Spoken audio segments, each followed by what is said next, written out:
तो देखा कि दूध मांगोगे तो खीर देंगे, कश्मीर मांगोगे तो चीर देंगे। अरे ये वाला टॉपिक है, चलो इसी तरह से करो।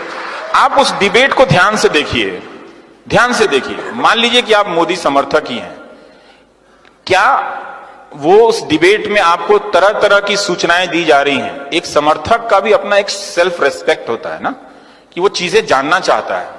तो क्या वो मीडिया आपको ढंग से बता रहा है, आपका सेल्फ रेस्पेक्ट बढ़ा रहा है? वो दरअसल आपको इंसल्ट करता है रोज कि आप उनके वोटर हैं, आपको गलत बातें बताकर, झूठ बातें बताकर लाल रंग का टांग देगा। चिन्मयानंद स्वामी के खिलाफ कुछ होगा, सब साइलेंस में चले जाएंगे। आजम खान के यहां बकरी पे भी केस होगा, घंटों घंटों बहस होने लगेगी।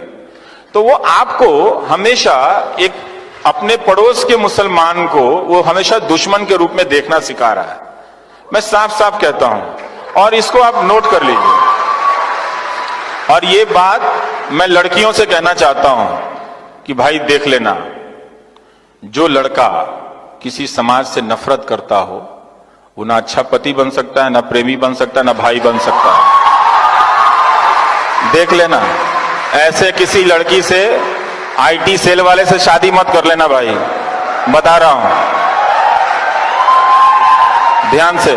पता चला कि दहेज तो नहीं देना चाहिए, मां बाप ने चोरी छुपे कुछ पैसा दिया, लाखों रुपए भी गए और मिल गया वो नफरत करने वाला, तो वो प्रेमी नहीं हो सकता है। मोहब्बत बहुत जरूरी है दोस्त, मिट्टी से भी और इंसान से भी। ऐसा नहीं हो सकता कि इंसान से मोहब्बत ना करो और कहो कि हम मिट्टी से मोहब्बत करते हैं। हम मिट्टी से मोहब्बत इसलिए करते हैं कि उस मिट्टी में बसने वाले इंसानों से भी मोहब्बत करते हैं। ये बात ध्यान रखिएगा। आज इंदौर में बीजेपी के आईटी सेल के प्रभारी हैं विक्की मित्तल, फेसबुक पे उन्होंने क्या लिखा कि गोडसे जी की पिस्तौल की नीलामी करवा दीजिए, पता चल जाएगा देशभक्त थे कि आतंकवादी थे।